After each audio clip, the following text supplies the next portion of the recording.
I want to make curried corn. I have a recipe, I have a video on YouTube on how to make curried corn with coconut milk. Now, I had this corn left over in my fridge and I was wondering what to do with it, so I thought, well, you know, I used to make curried corn before I decided to put the milk, the coconut milk in it. But this one's just gonna be the curried corn, so there's no coconut milk in here. So let's go ahead and review the ingredients. In the meantime, before we start, I'm gonna go ahead and start my stove so it gets nice and hot. So I've got olive oil here. We're gonna start off with the olive oil. I had some corn. There we go. We have about 3 cups of corn, mustard seeds, chopped coriander, tomato paste, a fresh lime, some lemon pepper, citric acid, mango powder, which is chur powder, and some dried parsley flakes. We might use that just in the inside and then we'll garnish it with the fresh ones. Salt, some green chutney. Make sure you check out my recipe on the green chutney. Here.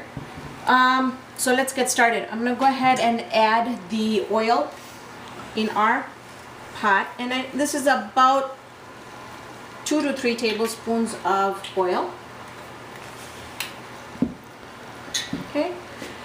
Now, once the olive oil gets really nice and hot, we're gonna go ahead and add our mustard seeds in there. Like it's getting there. I'm gonna go ahead and add our mustard seeds in there.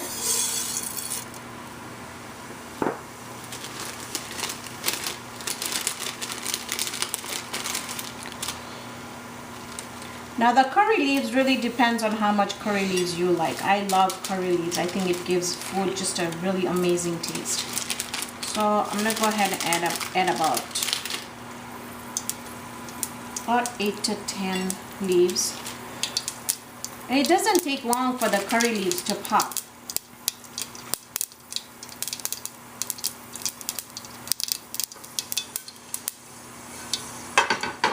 Okay. So as those are popping, I'm going to go ahead and add my curry leaves in there.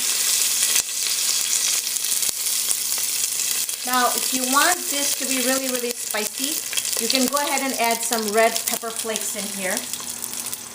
And then I'm going to go ahead and add my tomato paste in there. Now, if you watched my other videos,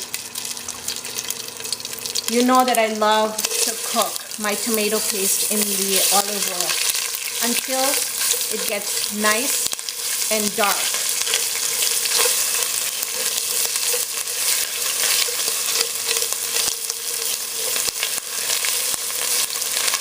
Okay, just like so.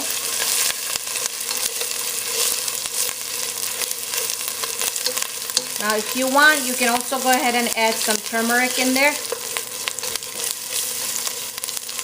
But I'm not gonna add any in there this time, but you could. So while that's cooking up, let's go ahead and add our spices. I'm gonna go ahead and add our salt in there. We're gonna do, I have a curry leaf stuck to me. Add just a little bit of citric acid in there, just to give it that lime taste. Some chur powder or mango powder. You can get this at any Asian store. Lemon pepper.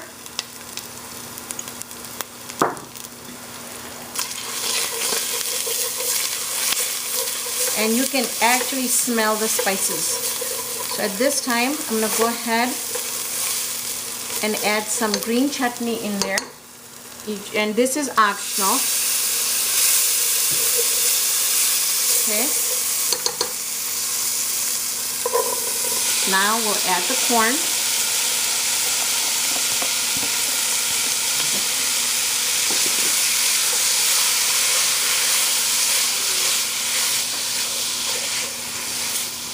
Mix it really well.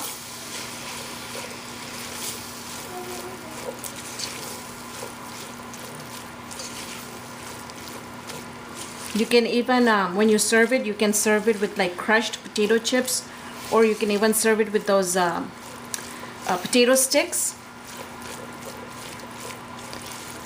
smells awesome in here. Okay. Now what we're gonna do is we're gonna go ahead and add the dried parsley because I want it to be inside, just a little color on the inside. Again, this is optional. You just want to wait until the corn has cooked, become warm or hot, just because you don't want to cook the corn a lot because the corn is gonna get soggy and kind of mushy. So you kind of want the corn to be really nice and crispy. Okay.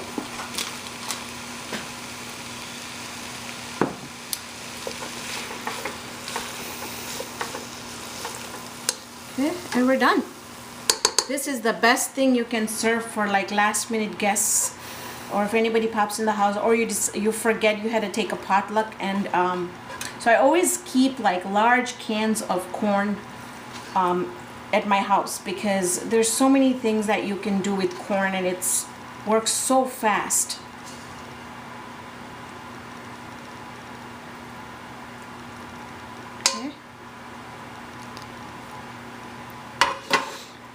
Now we're just gonna take some lime, fresh lime. Squeeze that right on top. Okay. Add some fresh coriander.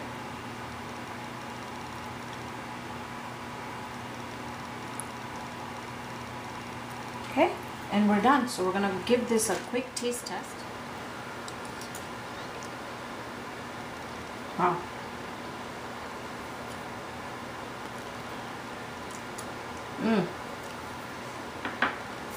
Wish I could share this with you guys. The corn is so crispy, and the curry leaves have given such a nice aroma to this curried corn. And then hits you with that tart flavor of the fresh lime. You gotta give this a try. You can make this. This is a good thing that you can also freeze. Make sure that you freeze it in freezer safe bag with all the air come out of it. And if you're expecting anything the next day, take it out the night before and just warm it through. Again, don't cook it so much because you don't want to cook the corn. But this concludes our show for today of making curried corn. Thank you for joining me on this episode of Raihana's Cuisines. Hope you can join me here next time with another great recipe. See you then, friends.